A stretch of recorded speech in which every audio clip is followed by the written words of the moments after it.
Good morning. I'm going to install it. I already installed this H60 Corsair Hydro Series cooler in my Cooler Master HAF 912 case. Now it's already installed, but I'm going to give you a few pointers about this particular case. Now I have to remove the old cooler off the CPU. That's down here. And I have to turn these bolts here, these connectors, 90 degrees down and release them. There's 4 of them. Here, here, here, and here. Now when you turn that 90 degrees, see the back of these things, these white pins actually close up, tighten up so you can pull it off the CPU. It's you have to pull fairly hard, but it does come off. Pull it straight up, it comes off. Now the CPU, you can still see the silver paste on the bottom of this cooler. I used alcohol to take the other silver paste off the CPU using Q-tips. Putting Q-tips in the alcohol and then cleaning the CPU, because the Cooler Master has its own paste on the bottom of the cooler. The other problem I had with this case, the Cooler Master case, is putting the back plate on. As you can see here, right here, they should have cut it a little more open here. It would have been perfect. That back plate was hard to get on.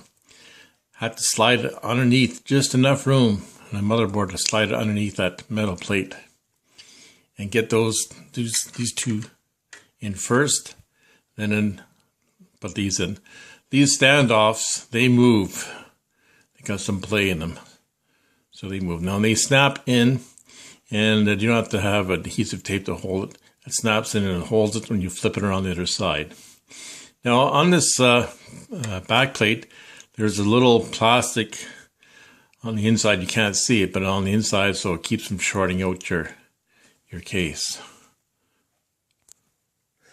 Another problem I had, because I installed it on this particular case, the Cooler Master case, on the top of the case instead of the back of the case, I had a hard time lining up the bolts to connect the fan and the radiator.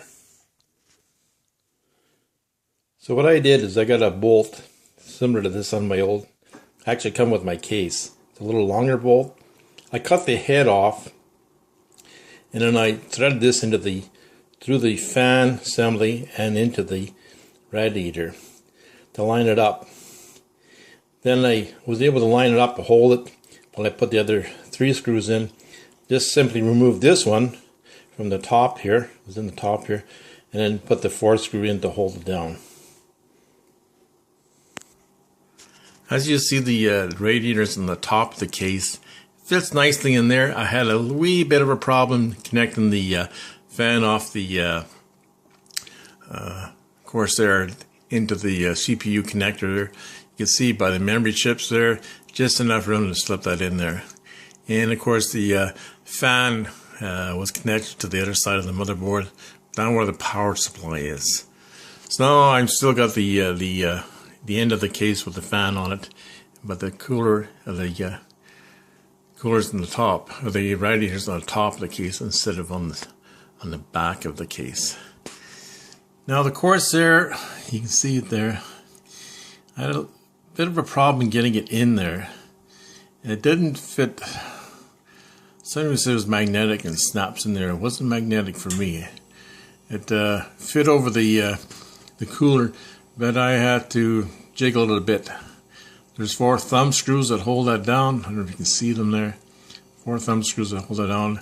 I put them on loosely, then tighten them up diagonally. And then don't forget, on the top of that Corsair, there's a little plastic protection piece that you have to remove. And then your installation is complete. Thanks for listening to my video. Have a good day.